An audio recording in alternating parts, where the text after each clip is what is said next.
Сейчас поделюсь с вами продуктом, который поможет вам избавиться от надоедливого кашля. Любой кашель, любая аллергия, барага и амарант поможет справиться с этими проблемами. Масло бурачника способствует уменьшению воспалительных реакций, обладает противоаллергическим действием.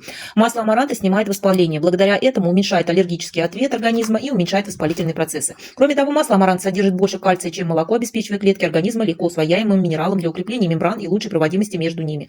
Витамин Е усиливает защиту от окислительного стресса на фоне воспалительных реакций, предотвращая разрушение клеточных мембран, нормализует иммунную систему, помогая избежать развития аллергических реакций. Витамин D участвует в жировом обмене, влияет на выработку инсулина и способствует нормализации иммунного ответа.